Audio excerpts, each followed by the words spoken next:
gi matang da khananai nanaba semzariba platform North East dialoguing asi thamzariba akhanaba topic di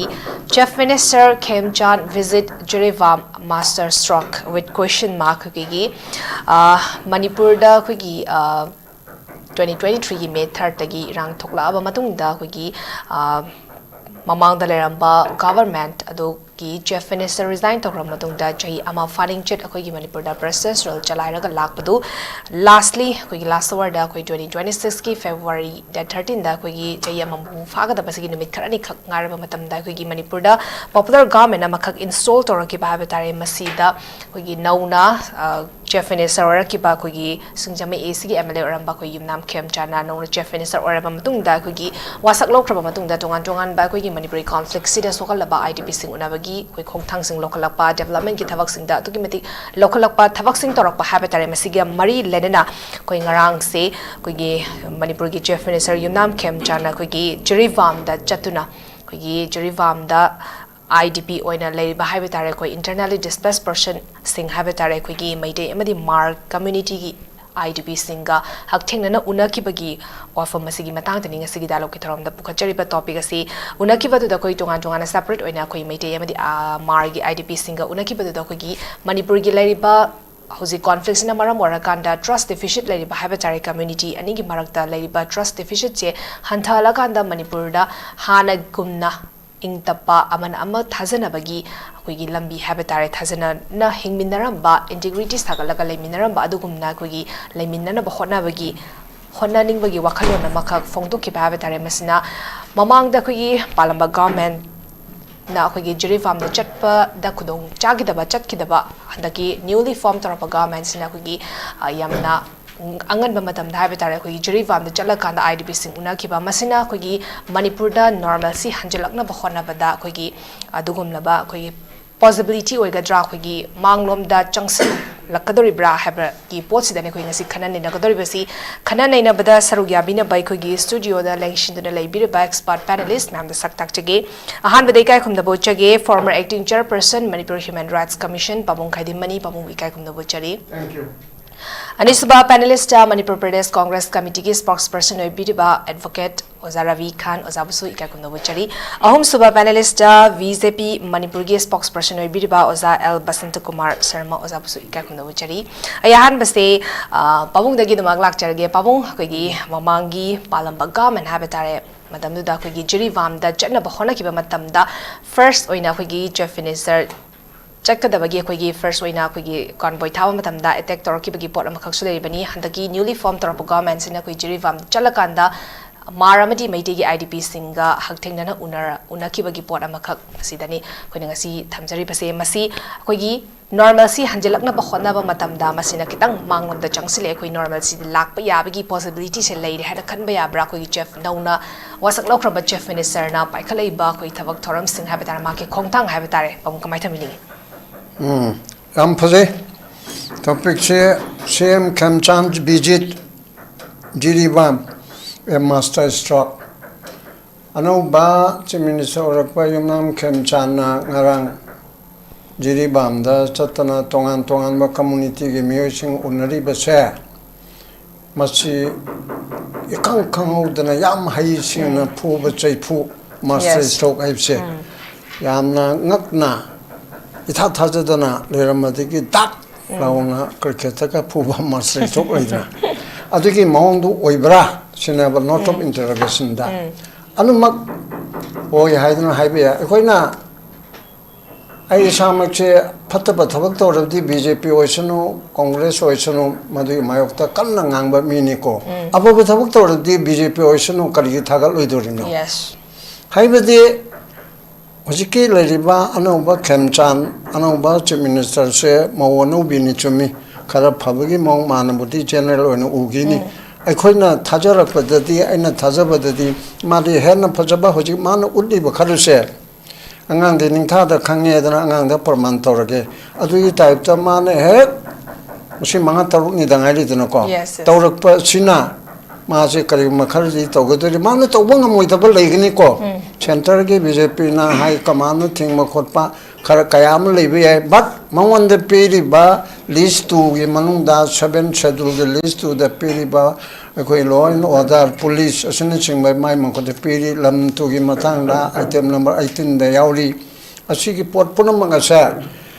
ma chap chana ma na ngam da be ra du na center da hai ni ko aduna tongan ba mani ma na he yaring khai ji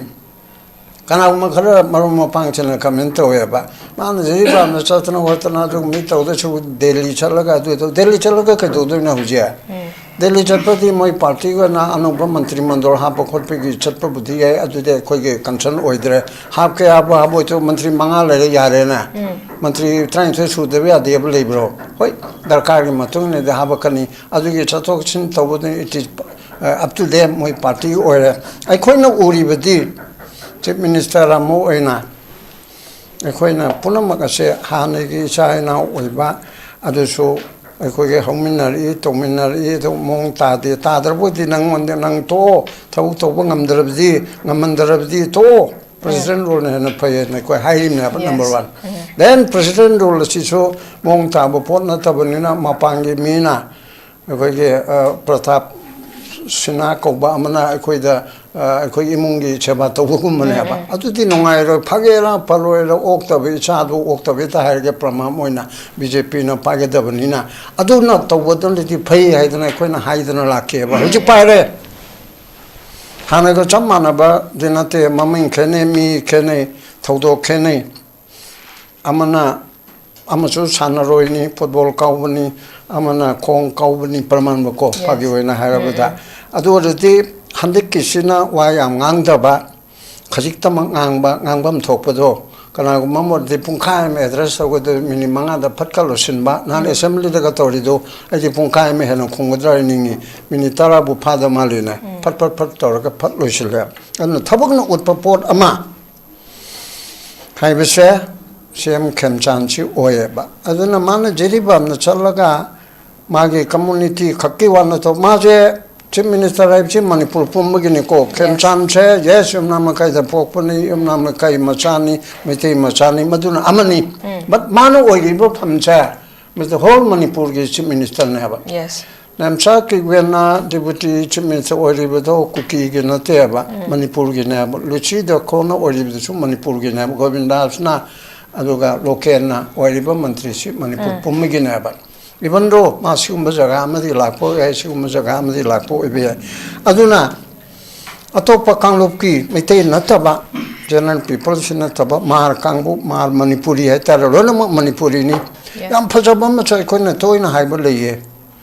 Naga Manipuri, Kuki Manipuri, Pangal Manipuri, Mete Manipuri, Koipunam, we are all Manipuris. Let none divide us. A Koivo Kaido Kanuche Hibasha, Khemchand, Jiri Shida, Clark Tamer. Yes. As him Marni, Monsieur Lantori, Bocoli, Singate, Mapang, Oibania to the Masibera Torkanai, Unaro, Haidea, Unani Haiden Uneba. How did you? I couldn't start away. You please go to Chosanpur. Yes. Kangpuk P, Tangnopur, Nangi Cabinet Mantri Mam, Nangi Cookie Mantri Mam, Naga Mantri Mam, Adu Dalari Mantipur, Chalo, Edichalakan and Kaleva, I expect. From him, Mashi normally need the way the way, Mangatara need the way the way, Mashoidana, Namachine, Kariganoibu, Hanateki, Hodana, Chumnagi, Emeldang, Oiba, Karimta, Oidaba, Azida, Litan the Natro, Chatana, Cookie Kambu, Unale, Adiki Kampu Piki Zagama, the Chale, Adu Mayam Sina Hash, Mayam not told the Port Kara, Khemchand Tawi, Haiba Port Ama, Mayam Sina Ureba, Ada Hojiki. Mana Masterstroke ama yairipse puripse Jiribam da masi mana su ta eba adorati masi thaba khare tawgadaba mi am oy chumi ma hayeng amuktaba mayam ne peloktaba tawi matamadi ko yenge bisangidana ta mari manga ma keno da hoti par jingai da hanana ya BJP da du tawa BJP ke chimisa adu haibi ke di tarkar liteba ko yenge bitai aduna sigi porta sida amukchu section gadabamna Kanglup ani tashengbadi kuki ke mete ke yaknabadi nate kuki lamentu hen makarana kuki lona monate ko kuki lamen to hen makarana manipur thugai ba pamba even moi ge MLA sing ba influence to ba MLA sing do na di yajabadi mandre uji mari manga sujale adana ko moi ahum mama wasak lo ba yaure amana deputy chim choire ani ma yaure adi amasu yaure ri ngalang han lejamang hauke haibra di tang matang su ama haire adi nupi ma kanuronggi kangpokpe ronggi ama leiba de so haipet yawi mong tore ma torte sujale adana ko adubu moi ki militant singduna kari mapot ama sanaba duda het yadadana tawbu khotpu budi uine ba ekhoina budi kari kino action lawdri ba moi kuki tara se maroina BJP ki tara se kari lawdi mnedi haiba lo community amada oibanina hojiki to report se bharat sarkar na losin bige te laiba losin bida banina अखोने हफ्तक कन थाबदे आदे बद हुजिकती भारत सरकार ngaibim hota अखोना हानदि खनबदो अखोय मसेल लोसलनबा अखोय थादौ कांगु मा हजि यानदन लेरे मारगेसु यानरबा दि पाइटिसु हाइपे तारि को अदि अतो अतोपा कांगु मयामम सु तौरगा तौरकनबा अदुना अखोयना अदि लितामदा अमुक सेम सारगा तौबा मसे इंडिविजुअल खर खन्नबो ओरमदगी कांगलुप अनि की मानबा मोंग अमा लम मुन्नबे की मतंग तौरपा इवन एनएसएन आईएम बहुबा वा कन्नगा हाइबा हौरपा को मोइबदी याम सिंगना तौरकनी अदुगुमगी पोट अमा लाइबगा सी मागी रेस्पोंसिबल मागी चैलेंज है खेमचांद की से याम लुबा पोट अमनेबा अदुगी मथक्ता अखोने सेक्शन गदबमना साय अमुको की फाउंडेशन दे दसो आई मैमना appeal तौरमनी Okay, Frontier Nagaland Territorial Authority. Yes. Haibama Tauribase, Masigi Monda, Hypet, Nan Indian Express the Yauhi Nico, Mother Source Samanata, Tamana Lana, Pom Pom Pombayaro. Adu Miki, Manbamong, Ama, Cookie, Naga, Natraga Cookie, the Togodo Libra. Not of interrogation, Tony and Haibidi Adri, Mother Manipur Gidi, problem, or get a cocoa Libanina, Khemchand challenge se mana mayok na gado lipse yam luba port amanaba swai the day party parang adu dagi BJP Congress ki khangde afaba bu torbadi matam khara mabu saugat pa even Congress so hujimukti saugli dana ko nan bimolga MP bimolga CM ga spy jet ki thabada langa kamina bado aidi nungbu nungsi adugum se hanasu to haibane han judi tawdebe waneba aduna Jiribam da mana hauriba sumaina han baraunda ina hajaning bedi Suchanpuda Kangpokpida Tenglopolda even cabinet mipam magi mantri mandon surakando ko tawrak pasu oisanu tawrak pa yai aikoina su tawrak naba suggestion advice na chingba su ai tawgani ani sumaina han da thamjako okay pamu ya phasan thamikra khogi document ki haidi nauna wasak lori ba khoi chief minister ge adugi mati expectation miyam su yam chauna thaza ba thamba ha betare adubu nonini sida ha betare khoi gi chief minister wasak lokra matung da ateno batam gi manu sida khoi chief minister na torai ba thavak thoram sing ha betare khoi development gi thavak to boi tar su praja sing gi sentiment khangna torai ba thavak sing sa praja sing na pin ba gi pot ama so hoje dumak lairi matung tarak ba da su hena khoi gi sigumba thabak mayam ma praja singi welfare ki damak ta tarokani habesigi expectation ni thammi haba often de bamon thambi sham no aje emthang se ozara bidala che ga koi gi mamang da su mamang da palamba government na koi Jiribam se chat na ba hona ki matam da chat pangam da na to ki bagi pot ama khak su lai 2023 gi june gi that 10 da adubu hojiki lariba hoji paliba chief minister na mamang da su pamon sabi ki ba ukhru gi lita da su koi ku gi IDP singa una ki bagi pot ama khak su lai conflict hoiba community ani sigi marak ta haba tare ko gi thajana driba singse amana amada thajana ba thamakanda hanagi tawkhriba thabak singje kitang kautuk na rakanda ko gi peslom da changsalak na bagi apple je damak tawraga sulai chief minister na khanghaudana ngasai pamuno so haibi ba haibi tare ko unexpected thabak me amam torok phai tare praja singi sentiment khangna thabak torok phai tare masina takpadi ko gi हानदगी हौना चई अहुम मया से अखोगी normal सी हंजलक पंगम दना लेरम बसे अखोई हौजिकटी normal सी तपना तपना हंजलक पंगम मगनी हाबिगी pot से अखोई थाजब याब्रा कमाई थमिने स हंदक नौना बीजेपी की आई बतारे अखोई गा अमदि मखोई सनमिन अलायंस की गवर्नमेंट नबा सेमदुना मणिपुर दा ऑनरेबल चीफ मिनिस्टर हौजौजिक पाइबा खेमचांद ना hek paibadagi magi activities singsi movement se dum khra haure masi lebak amagi state amagi chief minister na violence hit to by state asida mana movement to basi yam afaba khongthang amni isi koi thagale do maki mantri mandon chauthokpa chauthokta madudi magi tongan khudong saba sadaba amadi BJP ki ideology da kana bu mantri hapkadage hapoidage habasi BJP ki di tongan ba India gi atoi political party singa khitang khena ba khara leibanina makoi gi tongan leirangani edo khudingmak afaba purapoi suno Yes. All the best aikoi di Aujik Manipur ki tangdu leita da phibam sida any party amna pairagasu aduga inclusive oina laiba community singse punna punjallaga chatminaba kitang secular da idea thamba koi constitution ki secularism da khara amadi democratic oiba mong da lengak sasol purakpa madu purakani haibagi asasu tawi maramde Aujik honorable chief minister Sri Khemchand si yamna ego wangba napan to ba minate don manadra sumagi quality do ko ijat to da bangam de Yes. napan to raga ai mangai re na mangak thekat pa chief minister do natti maduna ai koi really we respect we honor irrespect of party line da tongan jerga so ai koi ne ijat to ani subada magna ai koi gi athuba atenba matam gi manungda magna ai koi gi matam amada mamangi lengak pai nei the chief minister koigi BJP ki chief minister mamangi tuna Imphal manungda confine tawraga sahi ani makhai hen bai batare May 3rd 2023 dagi rang han phaugi matam si phausi movement si haidu amda badunga sidi koigi anuba chief minister sina masi Manipur ki border town oiriba Jirida Assamga tainaba adusu violence ki hit oiriba district amani mafamda yam tamthiba nuaitaba tabada ki tujungba bitliba angang tha tare nipan gi angang yauna bitliba minor angang ahum amadi mama ahum haibetare nupi ngakta yamna tamthiba mongda minungsi leitana tamthiba mongda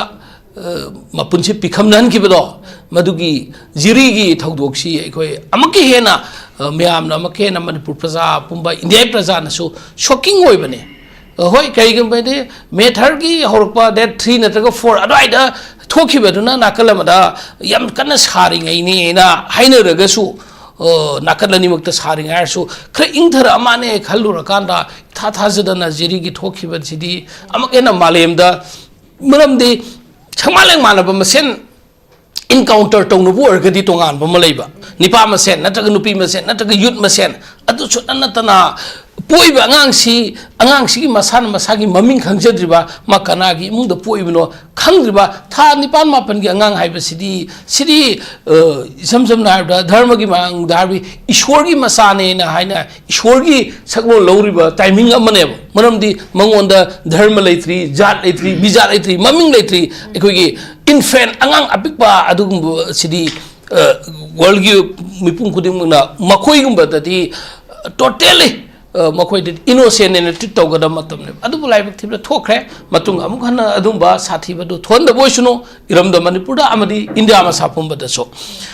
hojik lai ba pochi jiri de salaga tongan ba phurup singi unaba amadi makoi da console toba adga makoi gi grievances share toba chief minister amoi bagi tawpham dokpum mathau toba hobse masi yam phaba thau amne aduma koiraga aikhoini yengbasi ngasi sahi ahum phagadabasi marakta tha ani khrein batangaire lakadaiba megi tang ahumda sahi ahum mapung phagadoine sigi sida India da paliba BJP government sina Manipur gi dingarang ta semiko Manipur gi hak tham kise India da paliba BJP gi government sina masida tamthi raba violence sida sigriba mi kaya se masigi justice karam kind of pigani. The question is, when will the victim family get justice from the authority? Whether it may be from the law court or whether it may be from the legislature, government ki side ki justice karam ka anda pigadori sine pa question je siki question chi any both communities ani ko not even third community da su yai third community me amam so victim hoy we cannot say that only the particular community are victims but other third communities are also victim because of this violence weba adu oi bata ga di masigi victim sing che karamaina makhoi da justice phangani number 1 number 2 responsibility masi kanana fix tawgani kanana oigani violence asigi haurakpham oiriba violence tholakriba mi ge responsibility se kanada responsibility fix tawgani kaigumba xyz akhoi laimine panelist ahum sigi manung dagi anchor su manung dagi kanagumba amana even a petty offense ama crime ama tawba madu he is liable to be punished according to the Indian law gi matungina tamu noiro ikoi gi oja noiro ai noiro adugi anchor noiro even kaigumba petty offense pikraba ama hauji gi dudi mi kya gi thawai manghalim ne yung kya mai tharim ne masa kya kainarim ni mama kya kainaim ni mapuroi ba kya kainaim ni nupi kya nukhrabi sing da salim ne pikiba ngangra mana gyan tak pa matam ai gi baba du kanano masak khangkitram ne masi tuminna dum leiradra no ain gi meng da leifam thokte masi kaidongeda more violence na justice propriaroi more violence is injustice it's a more violence is more violence whether am do ram do masi thingngai damakta state government na su more violence hai to bi yade na law ka pass tawke adu hauji thokre thokhrga su hauji thoiba se matung tawdangai gi kari dawga da gi haiba matam da India ki khwaide wangba Supreme Court haina amalere judiciary da khwaide wangba si India Supreme Court na tabu order ni matang da sanangai lete India gi na ado Supreme Court na masi Manipur da thoi ba violence gi matang da shomoto cognizance sama case am lokhale mangna case am lokhale August ki tang 8 2020 ga thida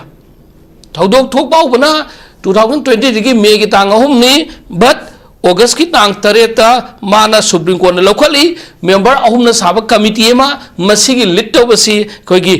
justice Gita Mithal laina akhoi Jammu and Kashmir gi High Court ki Chief Justice oimba mana lit tawi aduga akhoi Bombay High Court ki judge oimba Justice Salini Pasankar amde former Delhi High Court ki judge Assam Menon makhoi singa sina tawrga masigi committee ma seme masigi committee gi report che ahan bada tha taruk ki manung da pikalo haibo mane masigi affidavit pikhat ngai hondon Manipur gi akhoi uripok sera ko ta phawba lawyer community gi lawyer magi affidavit che victim gi family singi affidavit che sema ga masi inquiry committee ti pi ninga angak pa phangno hone even political party gi oina su even akhoi gi political congress party gi oina su affidavit pi dana Delhi ta na salaga thille that means commission ama lingaga masigumba matunga magthogak tangai gi damna commission amagi recommendation dui matungina state amadi central government na kai to bu yai gi to sunoina adu ngasi 2023 gi August ki dang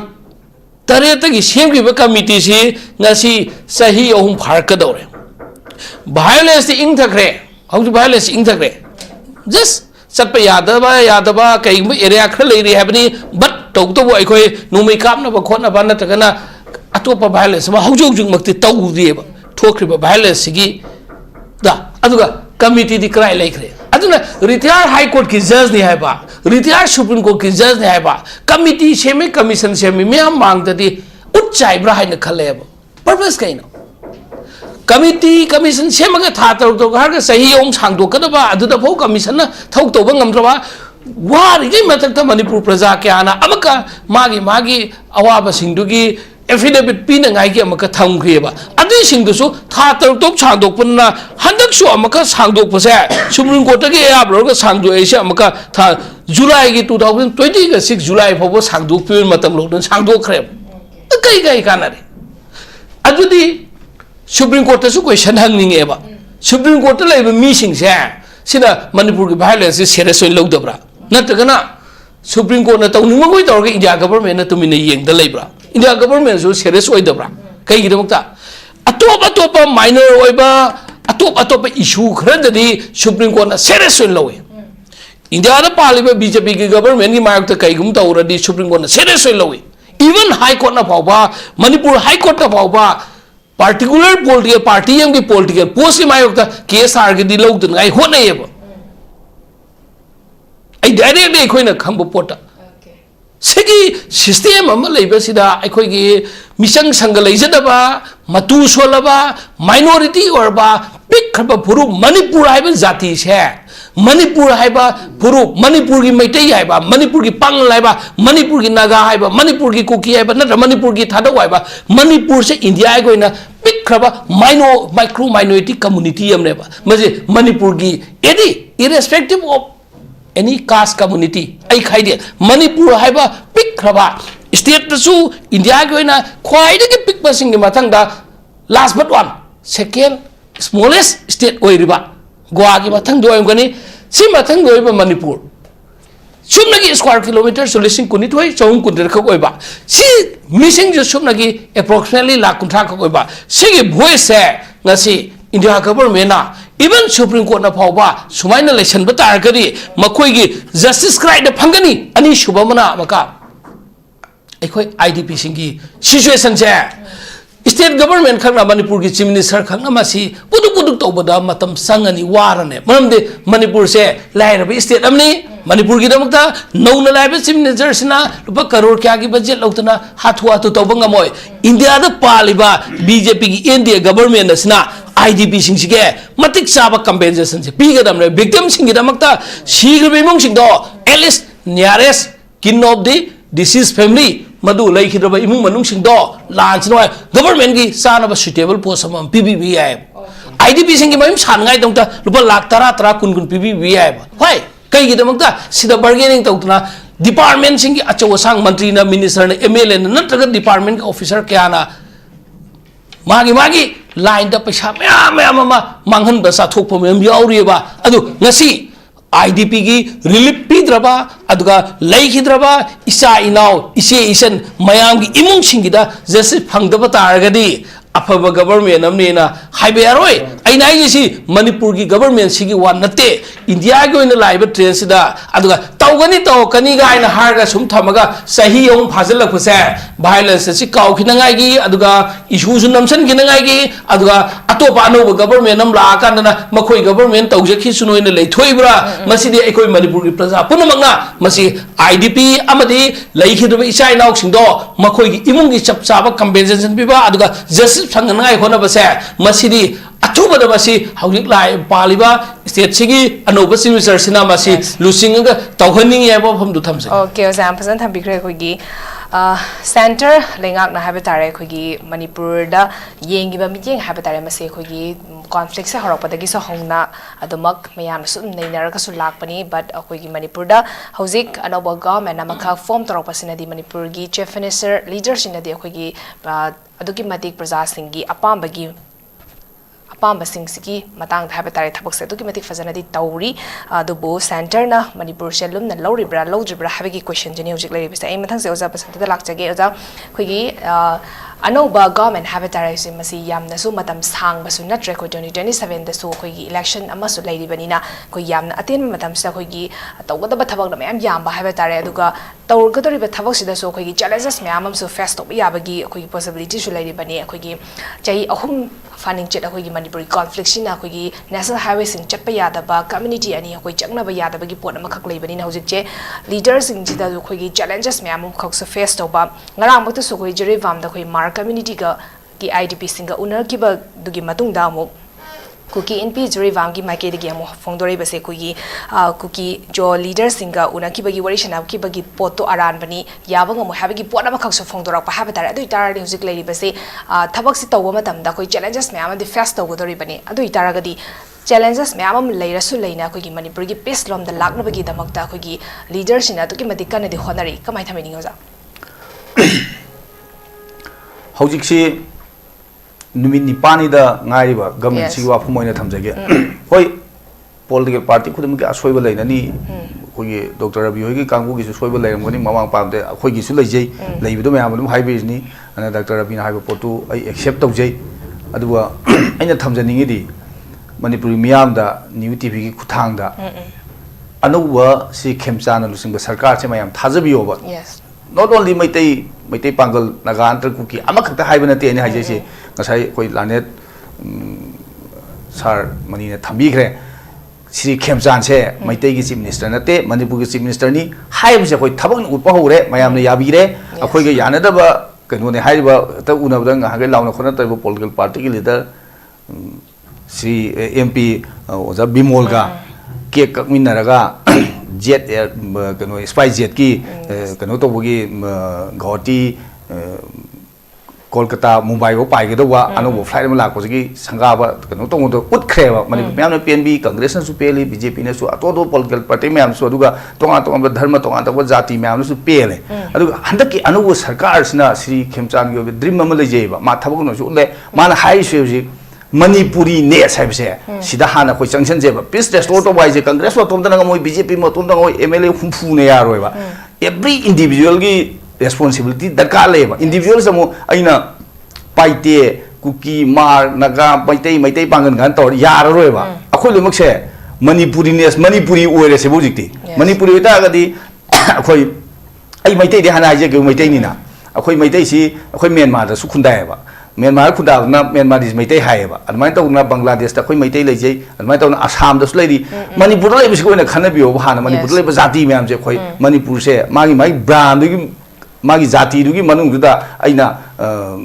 kanu budi maitai pangan hana haje ki ko maitai pangan gi khoi gi pangan ja top pithibhi lai ba am ta lai te khoi maitai kenu gi imagi macha ne na maitai pangan lai ne ba atop de muslim hai ne ba aduna atop jaga sing da leiba du di Muslim oina haiga do ne maitai pangan haraga khoi le na Manipuri pangan haraga le jeri na sisu atopa pithibhi gi leba am ta da leba muslim si ga mana bana te ba khoi blood ta chamana ri ne ba khoi gi imagi adigi kanu gi mari ne ba admai ta na maitai mu haige ba maitai ya bisu jati oina le bana te maitai je yek salai ke ma busilaga maitai pangan ya ai bai sep ai bamon ne brahmin ai si UP gi adigi kanu gi Gujarat ki bamon do na te ba ai ju se isa khoi maitai pangan Dr. Rabi hoi gi chamana na ai gi ima ningon do maitai ningon ne adu pokhaga adagi mayang lakwa khoi gi bamon sin do kanu khundaraga khoi maitai bamon ojek ne ba akhoi gi isa da khoi na Manipuri bamon oina Manipur brahmin oina khoi de lejei ba aduna naga su ji haidu ne naga haiba leibna te huji kanu onthone kuki gi dam nungai jabona huji thadau ni harga khoi kanu satli sine ba Michael lamja thangoi admai to na ma yaw i ne ba ma kangu muthoi moi di ma di kuki sunati haidu ne ba na khoi sanglur da kai da huji hana khoi wasak lok lakpiram mi duni adu wifi na harga to dinga se reli satli duni onable MLA gi mayukta Machi political motivation like bang am sum le reng boni adu restoration of peace service the tangai but this day ai sa se sense of belongingness Manipuri ni hai bi wa phom se brand ro tham ta ra ga di akoi shanti puruk na khona bu su yam lai ga ne adu ga huji pa li bo sarkar se congress no bu su ta changchal la ga kap that la ga hat bu ya ro ba kanu na maitai pangal na congress ki oda Dr. Rabi na si mi so la je Manipur gi su kan akoi na kanu sat na bu khona ba da kangpuk pi se moi gi 10 khab kilometer khar do Dr. Rabi na pangal ju re kap thu hat bu sat bu kai ga na haiba adu demand gi adagi magi voice haije ba ne ba pn da bu gi doctor na sudau to wi ba moi ba congress ki minister wi ga so doctor na haiya bina te hai praman wi wa ne ba kana to si to bu na te na moi ba ta ho le hai du ma la hai di is pur na bu khona bu matam da ai na ai gi jati adu da yen ba de mam di chief minister se ngasai kanu na samanin thambi gre BJP gi chief minister na te adagi maitai gi chief minister na te chief minister hai Manipur le jati khurma ki oi da chief minister oi bini na adu gi photo da di tien khabo ni pa ni da man uli se fazana tawre na appreciate tawe ni BJP mai kai de haibna ta ba Sri Khemchand ma ana kan hogi de amna samani hogi amna angang hoide moina sempi de chawi le kai ni adagi magi political career ma hogi am contribution le bini le kai tine bu khangbi ram gane ba wa ga pangang da ba ma tawne ga de tawumi ne ba huji Jiribam jab se kanam hoide BJP su khangde Manipur sarkar gi makok thongba mayam su amani khatang khanga chat pane ba aduna BJP ga da wa ka leibo una hau da ba yaw ba la e do khangdam ni na hadi ma thabuk ne tawne ta adagi man MLA oring da kanu tawring da su President rule manunga malitan da satlaga kuki sina mo yam unarui du ne ba thabo ne tawjege na ma tawbo hore na kitang yengmina gi se ba khoina adu rang chi sai no khona du de nga sigi minister de tawjening de haidi khoina si peace restore to na bu mission nam go loina na khoi discussion khoi hum tawjeri ne ba through anchor aduna peace restore to waje sin de te appeal taw ga ya ro ba Sri Khemchand hari se thabo go ne utke public domain da highway ya da sle ba khudamoina Jiribam se ngak tang kau thok thre ba litan yam ban wori ne ba likam da nga si NSN su sa ma tawbi ba army का पुल्लगा कनो सिंगसे नागा खुंजे मई थारे खोले गाना अदु अखोइना चुमिनत लाले दो हाइबंग मोयबा सिरि खेमचान study तौरे issue से मागी टीम ममा तानारगा मिनिट खुंदिंगे माना रिपोर्ट लौरी अदुगा हुजि डॉक्टर तौबगाना सुलाई हुजिकि एआई टेक्नोलॉजी लाकांददी फोटो से थागतपा अन पुलिस डिपार्टमेंट सेंगदो इनेबा अदुम लेतेना अदु पुलिस ना हाइदो सुमि सुमदे दुसु मागी मथक्ता इंक्वायरी कमिशन के मैम सेम तौजरखिनि ngasi मक्तदा वाईफाई मैम रिलीज रिजन पी मैम मना कइनो मई थागरेगा ना हाइजन लकपा मई थाब नतेबा पामदबगी मागी पेनदबि चनाबदुदी अखोइ मैतैसु मैतैगी एमएलए सिंगी मयुमदा मनिपुर मैम हौना मैतै मैम हौरगा मैतै पांगन हौरगा इरांगा सागतपा मैम थोखिदुने अदुगा media fraternity da khoina not only BJP side huji phamjari ba khoi huma kaida haijening budi pau phongbi ba matam da marik chumna ade pau se chumma phau da haido ga na kana hom kai do ra ga di pau do jati ga panbi da tawra ga di si manipuri masen khana yab di pau se mapan gi state sing su am dumna laude ba kuki naga khana re kuki maitai khana maitai pangan khana re ga di kana hom yungau ba ma khana ga da jati da pala huran bam pha ba adu pangan hurale na haibya de ba maitai na hurale haibya de ba mai Muhammad aduna kano pot hurale maming do hayo मैतगी एल तो मन pot हुराले हायोबा अदु जाति बलगा तौनदबा अन media दा सो अदुम बमा खोरे को शांति पुरना बखना मतांगदि इशू जे फ्लैग तौवेबा द कनोम हाइबदा भाइरल है तो वो पोस्ट मचाम खंगा अदुम बथाक थोक्तना मीडिया की माइक के सुमतें पाबियो शांति पुरक पाइबजे श्री खेमचान मतोमदन पुरक ngमोय मणिपुर मियामने पुरकदबनी मणिपुर मियाम सु मणिपुरी ने साइसना मांग थम्म मतमदा कोई शांति पुरकनी मदुगी खोंचतुददी श्री खेमचान से याम अवांग बथाक संगसिले मागी थबक खरसना मणिपुर मियामने पेनबिरी अदु मसि लोइबने ते हौबदगारी मखातान तौबो ngमबो इसनु मदु ngमजेगी हाइदना न्यू टीवी की खुतांगदा मणिपुर मियामदा कोई खुरुमगा हाइजरी मायाम पुरम मोतें पाबियो हान राउंड की स्माइ थबजेगी Zamiam the Suyam Pazabapil, Kasutokre, Quigi,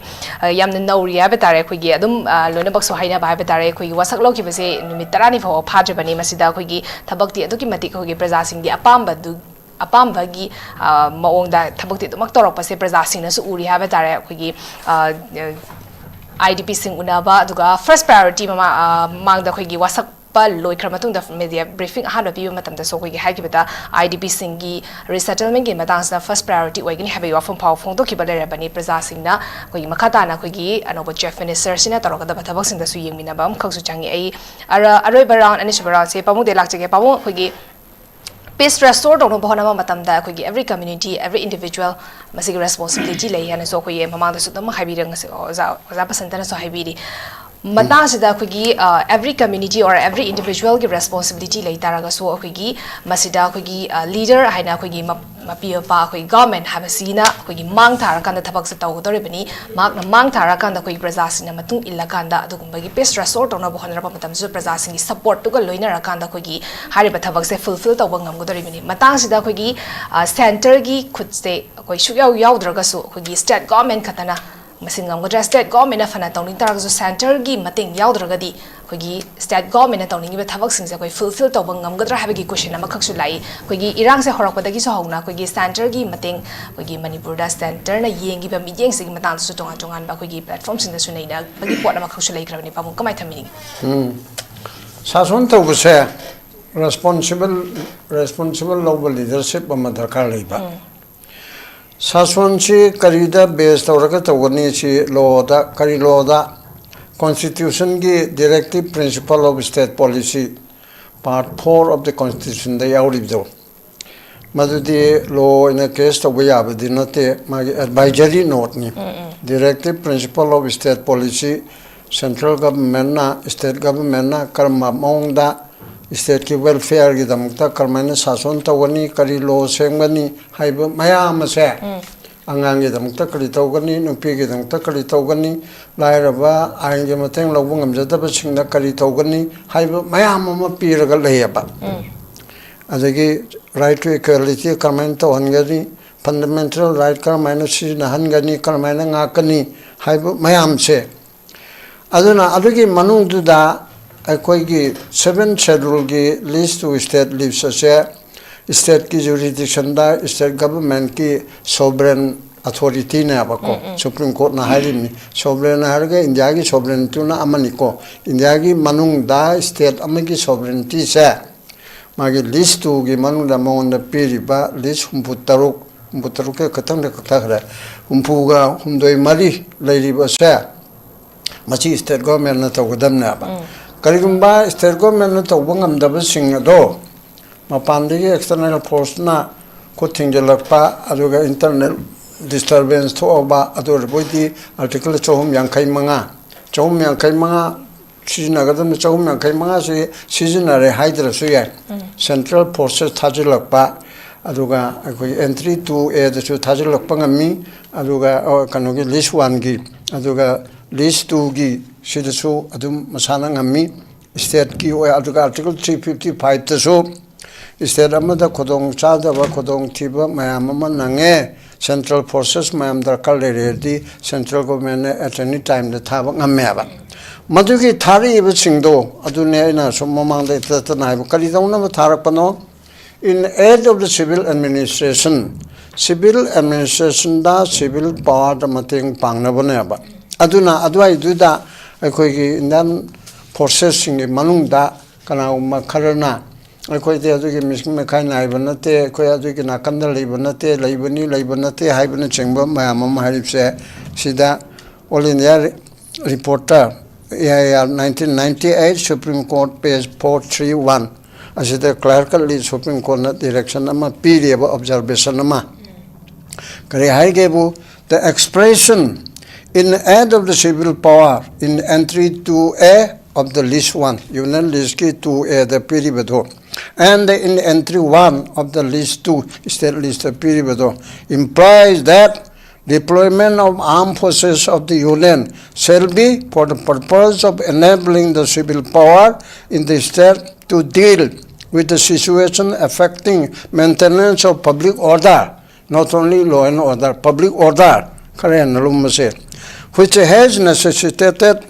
the deployment of the armed forces in the state.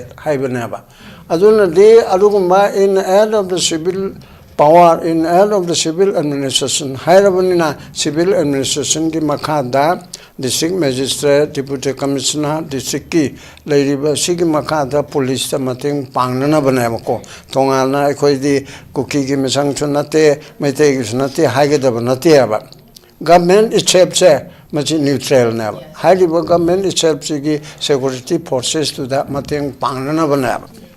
As a highly by eras that I could the Karimakanda, I could order Pangde, do Taudi and a Hibase, as an name Masana Marcato in a Palipse, Sigi Matung in a Moida Sapsava Shakti Lejeba. Mogi command to Godoripse. Home Hibasicho, Mokachi Minister, Makanda Later, Minister, no home Pagera, Pyroera, Chief Minister is a Ponamakima Cockney. Kanagumba, Delhi Gumbada, Kejriwal portfolio, Amabo Pide, Punamak Manamako, Oyabako. As my home minister say, Govindas, the Piri and Kalo, finance no much of the Piri and Kalo, Punamak, Atatala, Kwanda, Subsilakanda, Chief Minister. Si Punamaki Matakta Nevako. Hadibi area the man Ronamo Sangan, Nang home and Chelona, financing, Nang education, Nang Adu, Hibigwani, authority, Mount Lakadinaba. Aduna Masipunamakasiki, Tonana Begida Mukta, Equator, and then armed forces Mayam Lere, the military forces Mayamam Lere, the Gatate, armed forces, CRPA, BSF, Assam Rifle Aduda, Jamuka, Jakely, Nachimba, Mayam Lere. Haidibam, I am Chigi Tongan Bamako, Amom Lavinina, Amaga, Mort Kenaba, in Canada, Yawe, Haidibam, I am Chigi Unified Command, I am Semaga, Mado, Chief Minister, and Chairman, Odim Navako. Aduki Portado, Haujik, Hanegi, Gamenduna, Home Nakana, Haibadagi, Adugumba, Akogi, Nupa, Mada, retired IPS, Bengal Degi, Lakpa Amada, Piri Bado. Security advisor they adum thambiye, but unified command ki chairman Punamak asigi chair toba haibasidi si minister na agoi India ki cho army ki infantry ki air force ki navy ki tongan malay ko, but supreme commander in chief hairdi president no oidana president do army ki manam kaim khangbanate but authority do in her name thambe adumaina Manipur ki Unified Command Chief Minister na Loxilaga, she sent up Yariko, Hanagi, Duna Lotoga, Amataway Hibani, as she Loxilaga man and Nitijana command to Ningi, a quick suggestion that Tausutoropia and Kali Madohoji to the Padito Wally tree. I don't know, Adogumatu Torokanda, Hojiki Leriba Litan Tokporo, Akada the Tokporo, Punamacha, Tosutoramaniko, meeting Pating Adugi, Aronba, Toboko Pudekina, Kangusi Aponte. Adu Mutu Taurega, Punamaxi Yam Tuna, Lambicha Toksan Yadriba, the IDP Singi, Yam Kaimaru, but the other than a day. IDP Singduna Lishing Hum Forum, Recallishing Mangam Tarama, the Hangelangre. Other than Natana Mishing da, Masaimak, Mayamamu Une. Moi contraga homdoir contra mangago mo ibra missing person chingje missing person chingchi the same body koige kanoge involuntary disappear bo haibiyare involuntary disappearance ibam maidan hana to gibto aduna koige chipaina phagi ba natraga hat khiba aduda haibani dana involuntary sidesu laloba Kuki underground haiba terrorist haiba singna phagiba natraga marak aduda within this period asida mangiba missing person singcha involuntary disappearance ki thakta moi legalize tawrega moi phangbam thokpa tasengna mangibra karmai tawribano haibasi akhoi sarkarna Madugi Damukta Truth Commission Gumba Semaningi Adugumbu Taudragasu High Court Karida Tawaya Bigi Wapam Mayamama suggestions to Tony Adugumadu Taurega Mangri Singador who's Mangi Singaduki compensation Tabata Arabisu death certificate Yaudi as the Masi problem oil. I think their certificate to the police na missing person singu and a Tijan by a fireman that Tijele as a man Chatawa Kangdam in a man report Peruktabina. Moje canon de certificate people do doctor Nakarina to people Amdredna. I do the Kadogate Haiba, soon again Matanchi to Anova Gomenshina. Already missing person sings the Mukta. Both Kangukiniko, we take a take one a tape, Cookie Suhairo, we take a Suhairo, Atopa Kamuki Suhairo, Asida, missing person by Amchair. Masiki Karamba policy program, Karame scheme Mama, Tauraga Karito Yai. Haibam so moina yeng bama changye bako aduna sigi manung sida khoige hojiki Khemchand tawdur se sai khona haisina hojikti mai mathakta phattaba kichi jumping litri maramdi thabuktu tawba khaldi hawri dana ko wai te bedo mo no bi also wai do pak na thairi bako adu pixel pa yai pixel lakta be adu so khona tumada manga nane na tum de ya ponte dra has mai je hayang soira kan ni dai na kana o mana hai ya du yeng ya de soira ga soira na na du soira na hai ta bani na tro atopa miro khoi ma cheng ni adu ni sai khoi na kana pa dang si di tho dong no opposition chu yau de be di Rabi Khan na congress na to ga da su sarkar chi yeng ma da ngai rim ni na mon su to bu ya tre adigi BJP no so akhoi mangai ren to bu su ya dre adugi mongdo chapcha na si chathari ya ba aduna sai gi du da commission je ani shemi kada chaw commission na Guwahati High Court ki hanigi retired chief justice lamba haibasina luchingaga retired IAS sama IPS sama amana Assam dagi ne amana Kerala dagi ra South dagi ni si toraga lamba commission haidana maduna judicial inquiry niko commission inquiry 1952 makada union government na sembani state na upendra commission ga sema adugumba nate asida sembani madu adusuni matam je to ga trong sai ye pheda pe no da he che asida no sai no pi hongi duna no pi gi oina yengna na da khar mapung oina toba adu gi sum matam rabi na hai chumi khare he na punamak ache lan chi kari digi hauri I kamaitana taugi ga haiba magi tamo preference mari manga piraga togu khotpasi lamba commission chinaba masisu adum ye thoktana leire ba yes away kangmada nakal animakta akhoi affidavit chi more than 20,000 pin ramganen khalli dai matang da khoi na su yam help togi aduna adu megi pot ama leibichi da chu tha taruk they talk to Lere, as I'm Tengmandana, Kanagumana, Gripi Shell Naga, Lanji, my tailor, Homuni guide, Aranba, wrong narrative, Loropa, editors, Gillob, Indianaga, Toroctana, Amazidi, my tailor, Tobunidana, my tailor, Moina Taisili, but do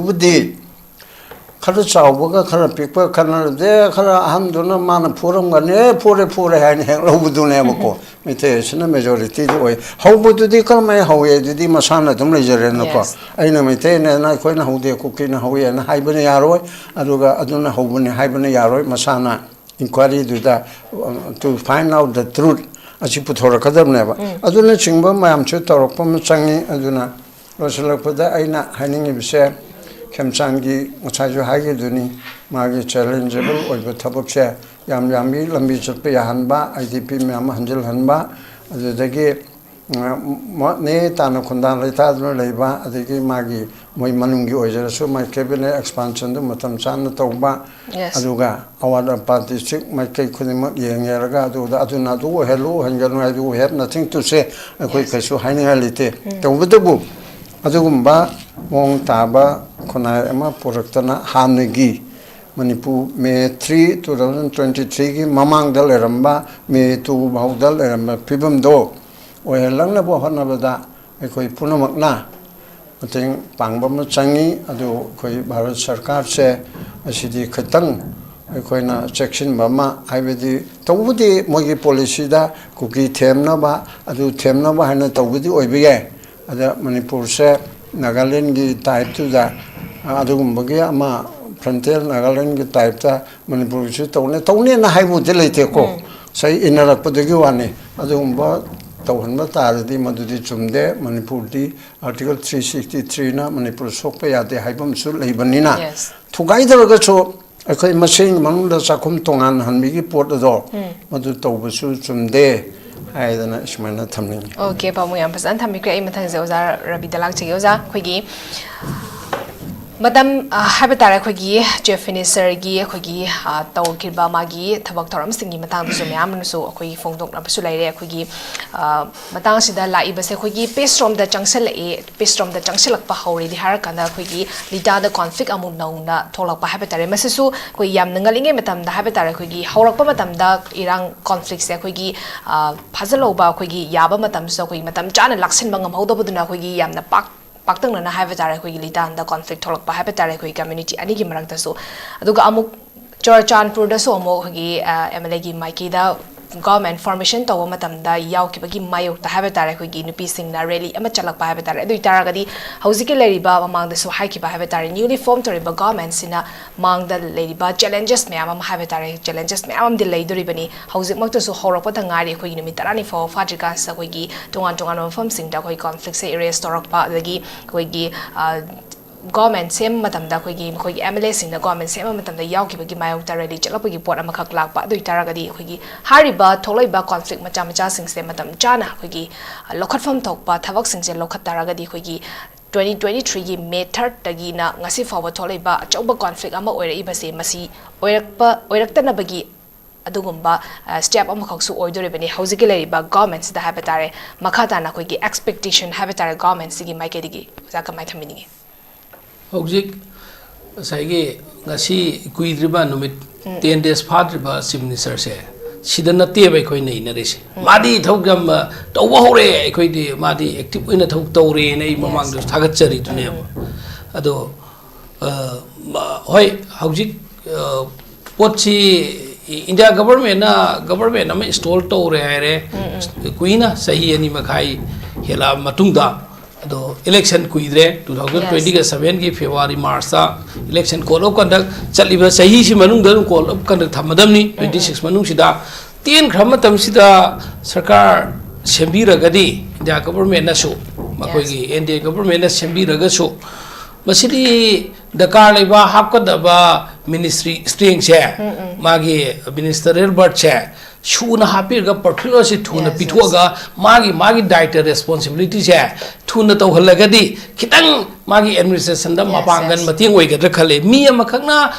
chen baga cabinet colleague tarani thoina selak baga magi concern department me amam lairi madugi chairperson me amam habakini cooperation maduna mamde matamdu sahi manga tara moina paigani hai natabani na mang election ta dalar banina telebanina masi semane semabdi magi minister but thuna center na south thokpiraga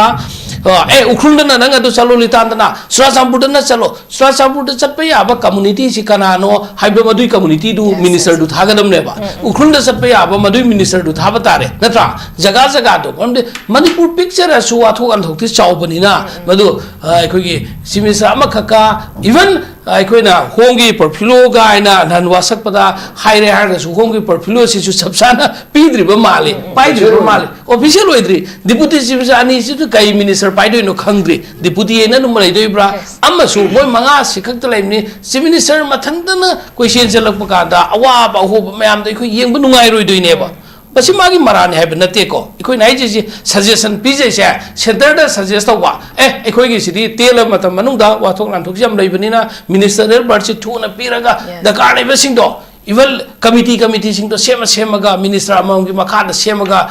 इरांग थोइबे जगा सिंग दो संगसल लगदि हेना मदु नुआइ गद्रा अदुबसु खल्ले चुराचांपुर की ओरो उखुलितान की ओरो नुआइतब थोकदो गाक्तनी मरमदि अतोल मणिपुर दा लेब प्रजा खुदिमा अखोय मणिपुर मसा गाक्तनी मणिपुर की एनी जाति अमना अवाब ता मतम दा अखोयना नोखम थोकते अदु ओइबा तार अखोय ह्यूमन बीइंग नते मियोइबा हाइबा तारगदि मियोइबा जातिना अवाब ताबदा अखोय हराउबा यादेबा अवाब फोंदोकदम सन्नमा इलेक्ट्रिक ना मैना सिंगबा मतम दा अखोय थमोय सोइको नुआइते को सामा सिब्रदि थमोय सोइ अदुगा मी अमा सिमा तमदा अखोय नोखम थोकते जात बिजात धर्म की खनु तोंगातो अनि सुबमना साइ तामोना हाइदु माइना जस्टिस लबा कमिशन अमा जस्टिस गितामिताल कमिशन अमा कमिशन अनि जिने होय चुम्मी साइगी जस्टिस लबा कमिशन दनि मरुइने एफिडेविट की तबदो गितामिताल गिसिना सुप्रीम कोर्ट ना कोंग्रेस सोमोतो तौरे मसि कमिशन अनि मक्से कमिशन सेमका थौतु तौरोइदबो ओरगदि माना रिकमेंडेशन पिरोइदबो ओरगदि पर्पस जु करी कानरी के हाबिदुने साइगे नाइदो सुप्रीम कोर्ट पु वारु बनते मणिपुर हाई कोर्ट पु नत्र एनी हाई कोर्ट अम्बु वारु बनते सुमना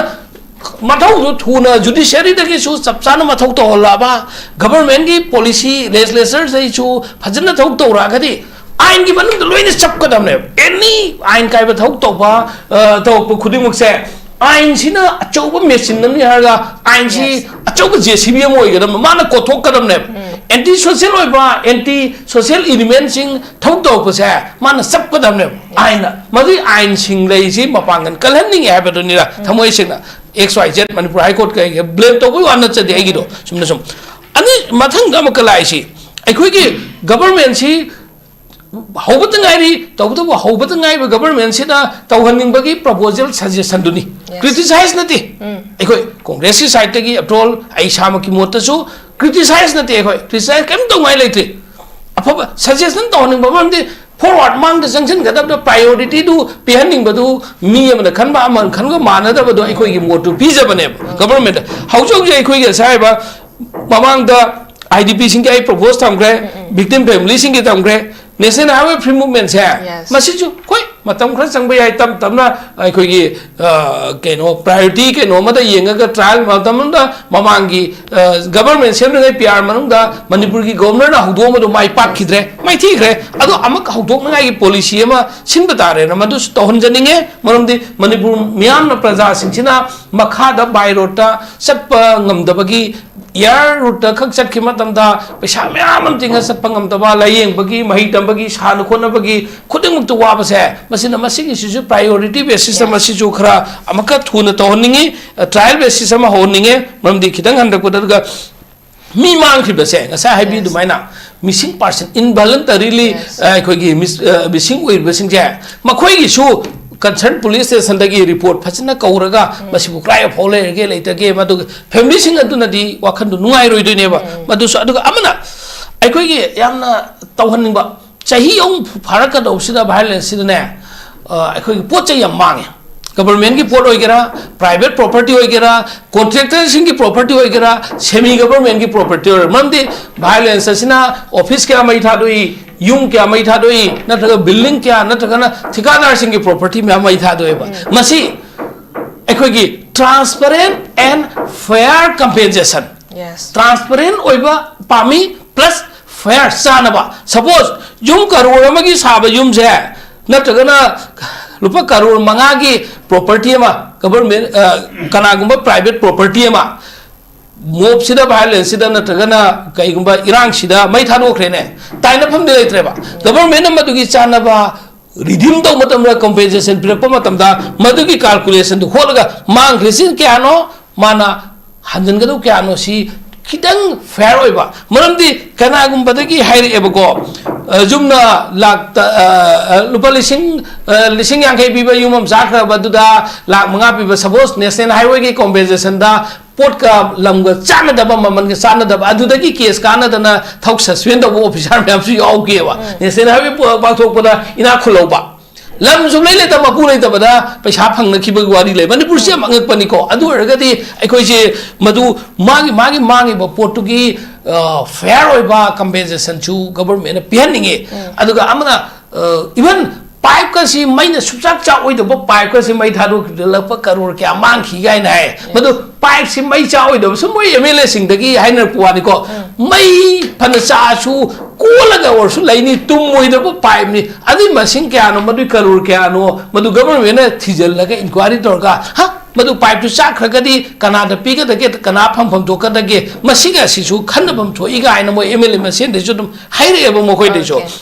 pot chi government की property वगैरह private property वगैरह contractor सिंह वगैरह supplier की वगैरह semi government की वगैरह fair and transparent compensation Masih Masu government ना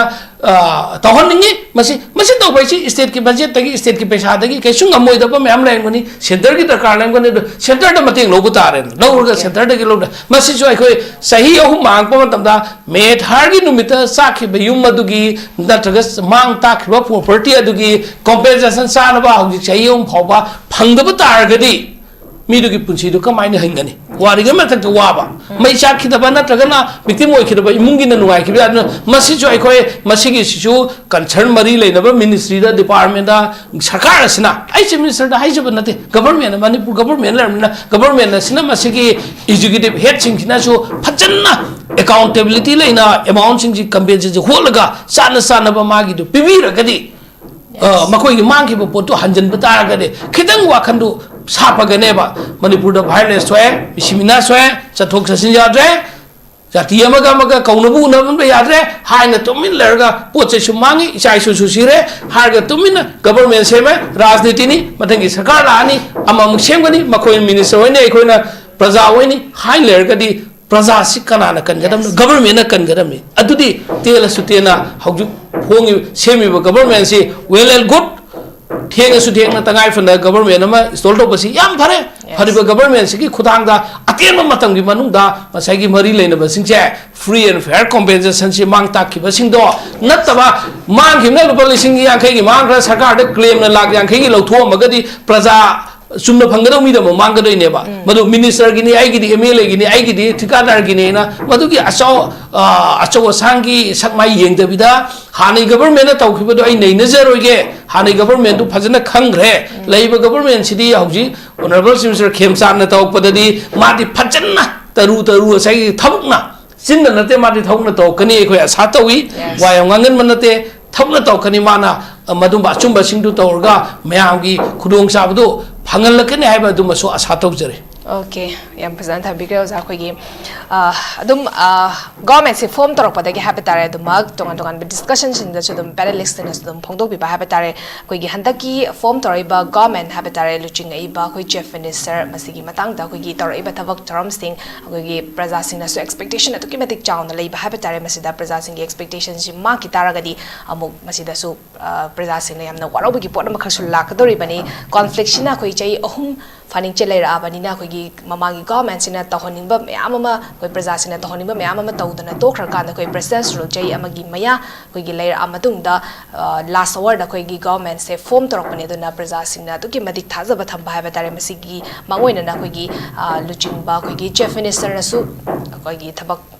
अतेन मतम सिदा हाबा तारे खोगी थबक मयाम अम तोरकपा हाबा तारे मसिदा सु प्रजा सिगा तुकी मदिक पेनबगी पोट मखजु लेरे बनी ओजाना सोजी पनबी किबा ओजा बसंत दा लाकचगे खोगी कैबिनेट एक्सपांशन की मतंग हाबा तारे मसि खोगी ममांग दसु द मखना खरबने खोगी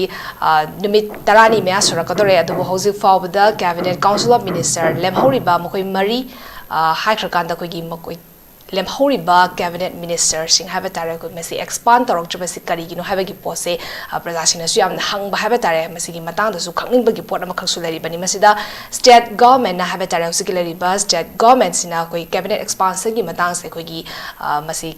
hariba MLA sing se koi masida minister portfolio je pirage habigi thabak se koi state government ngamjabran jaga center na su fawada cabinet expansion ni matang na tumina laikhir base tarok chu base karigino habigi pot si yam kan hangnarga leiba habi tare masi so jala su ngasigi platform sigi through da koi khumbiram gani duga laiba government habi tare koi semai ba government sida praja sing expectation makata na su hena thabak torakani habigi praja sing expectation chu am leiba habi tare masida kadai fawa praja sing na thajari base fulfill tawbangam gada gi habigi potuga thambiyo sa taseng budi hujik numini pani sure kongasi si Khemchand lusingba sarkar se si BJP matum de sarkar na teba lai government se koi national democratic alliance ki sungshin ba sarkar ne ba sungshin ba sarkar jang sai Jarabi na jo hodok ba kam de pandab da ma haibi ai clear on da ai khumjage akhoi hujik Manipur da shanti purak da khwai dei maru oi ba jati kang am lai ba akhoi gi maitai pangal isi naw sina khwai dei maru oi ba dai ta lofung thoi lawsu lawiri haibdi Maitai Kuki Kanare Komami brand, Maitai Kuki, Lena, Lay business sang boyadi, Honorable Chief Minister, Home Minister, and Haba, Sri Gomidas, Sangsulu, Kudung Charo, about when I can talk about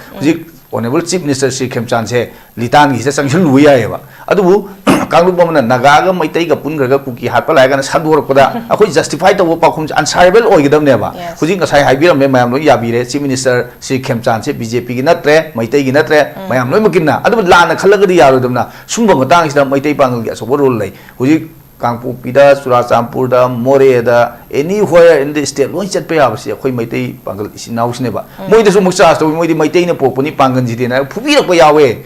Pangan Mayama, Quatagi Kanogi, Songi Quatagi, Kanoda Morangi, one of the Goko, to Ivory Kwami Patabakrana, Cookie Roman and take Cookie Romo Pati Hajero, Koi Maite, Paju Hajero. Koi mai the patta su lai gani ki da any jati the pithibhi jati ku mutai ba patta ba hai bi aduna ne sai gi brand oina mai tai ni naga ku ki haina ko se manipuri haina se na ko na ahu da thamjari se ana hoji ki akoi mai tai pangal isnau da mantri ke da we pi da bage hoji phau level da hai ba tum duma han ba thamjage ba hoji ki expansion kai thu na tok tok ge ba akoi chungsin ba sarkar na BJP da akoi mai tai pangal amta ka je die ba akoi vota number 1 aduna BJP bu thok da aduma yahan ba han ba yo ngam de ba ani shu da NPP the Kai Boko, Honorable Nur Hasense. Adu NPP the Maming Amaka Pi Eva. Moin Pira Koda, my Maming Yawak Deva.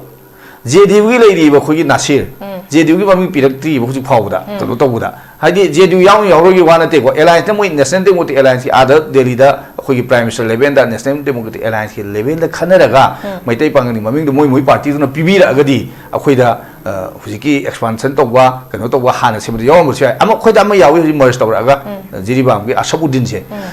My mother, the case, I'm like Hadi,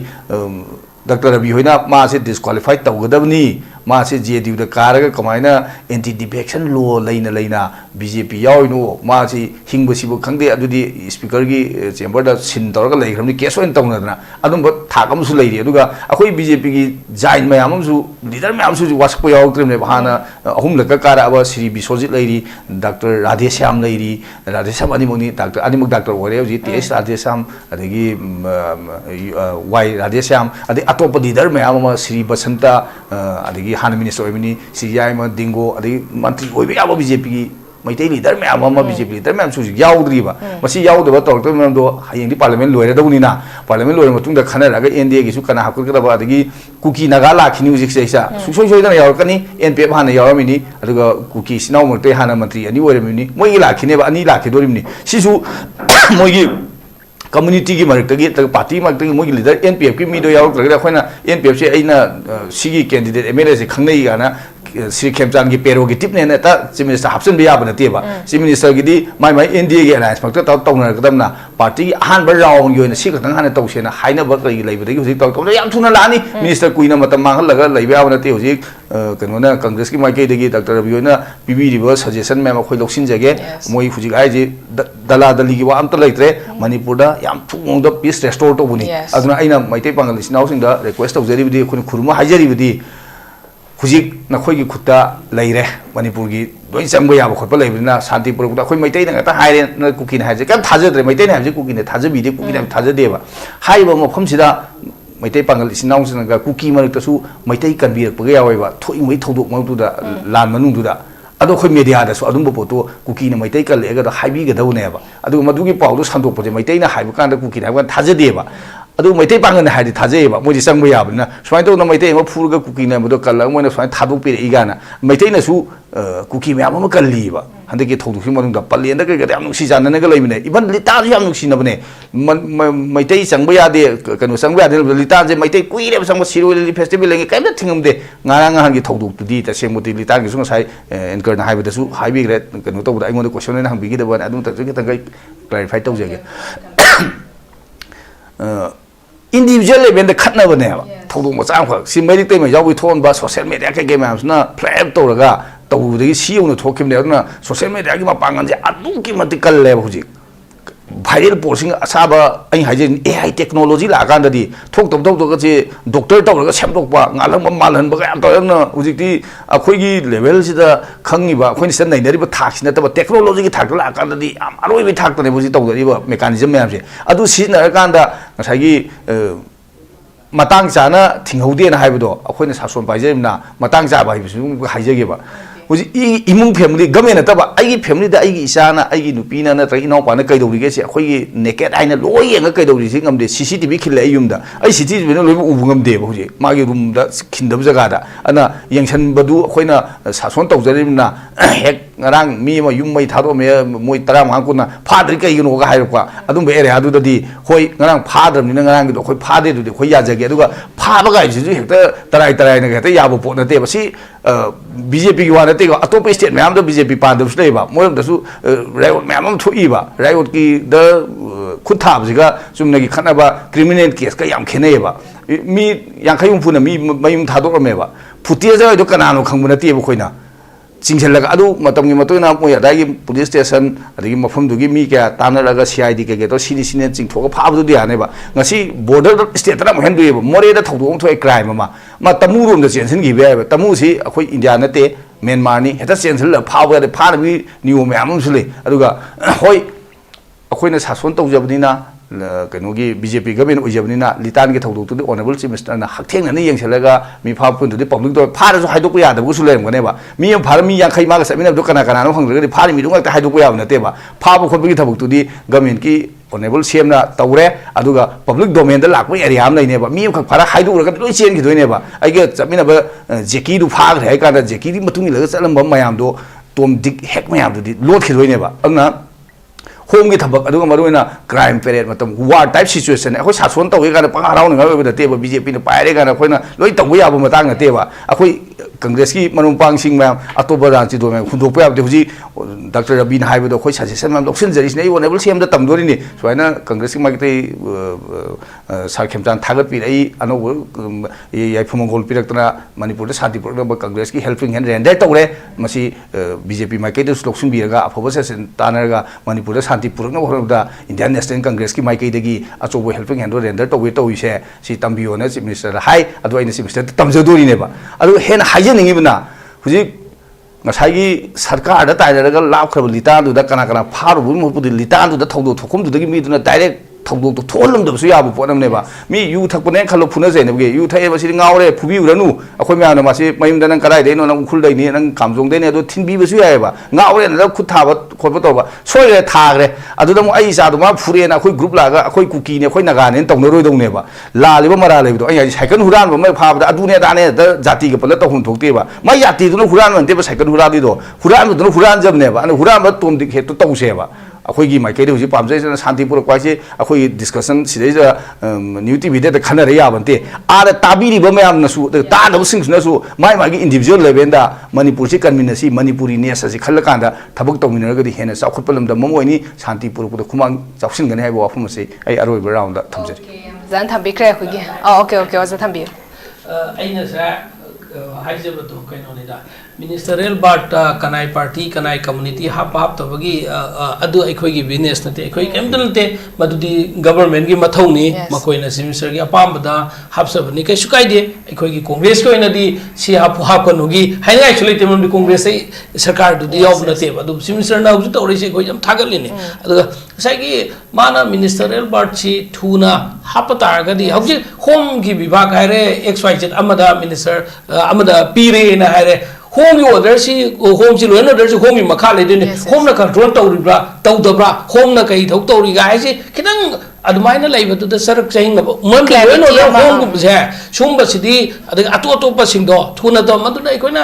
Manipur की नतबा मणिपुर की तौनिंगो centre NDA government सिना मखोइना सुम home की नक्तंग पाइसन minister person पाइसन मखोइना सुम सीरगा सुम lab तारगदी मखोइना थुना हापिरगदी मखोइ के parliament फम कैसु मैलेंदे parliament फमबदी April की तांग अनीदा लोइगदौने यम वाटएबा को अदुना मखोइ के parliament फम लोइब गाइदबिदा मखोइना Manipur की सिमसरदा खितंग free and थाबिरगा Manipur की सिमसर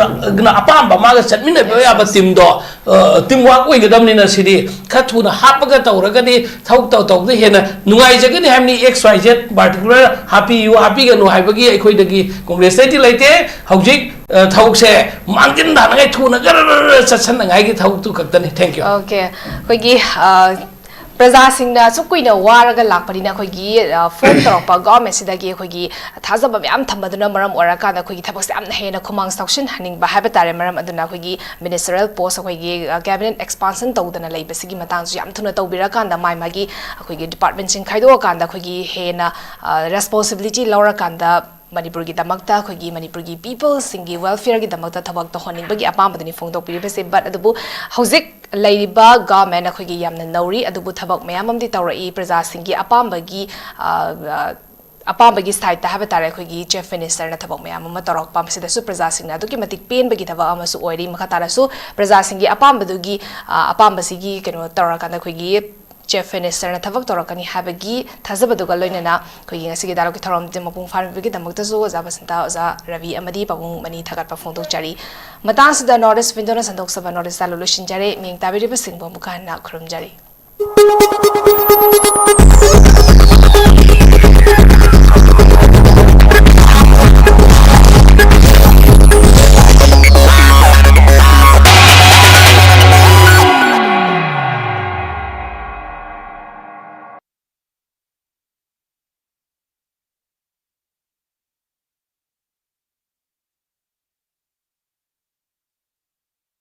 नॉर्थ विंडो मिनिंग ताबिरिबा मयाम पुनमकपु तरामना ओक्चरी हौजिक मपालामगी थबकी पाव पिजरी अहानबदा अथुबगी ओइना दुबई की वेयरहाउस वर्कर की थबक कौरी हाइरिबा थबक असी एप्लाई तोबिनिंगबा मियोसिंगना presentable and good communication skill लेबतनतना मसागी चही कुनमाथोइदगिना कुंट्रातरेट फावबदा लेबा ओइबिगदबनी हाइरिबा थबक असिगी पिजरिबा खुदोंग चाबसिंग अदुदी per day 12 hours duty hours oijagani per week ta 6 days duty oijagani 2 years work visa pijagani loinana accommodation and transportation pijabata natana medical and insurance su pijagani hairiba thabak asigi thagi oiba salary lising kuntare tagi haujagani ani subada United Arab Emirates के driver की थबक कौरी हाइरिबा थबक असी apply तौबिनिंगबा मियोसिंगना Indian car license का लोइनना गल्फ की लाइसेंस लेबा ओइगदबनी अमसुंग बेसिक इंग्लिश कम्युनिकेशन लेगदबनी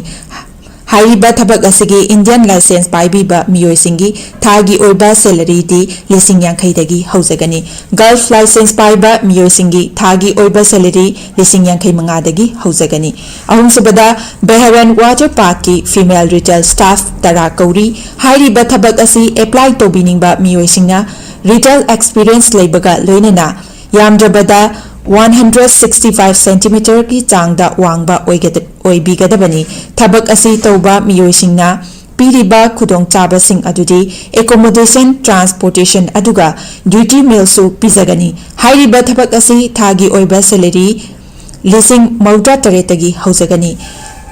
हेना अकुप्पा मरोलगिदमक मखादा पिजरिबा कॉन्ट्रैक्ट नंबर 9366230077 नत्रगना 7005273217 नत्रगना अखोगी office Sparkle Educational Service North East Window TV building हटा न्यू चेकोन रोड लिंक्सिन बिरउ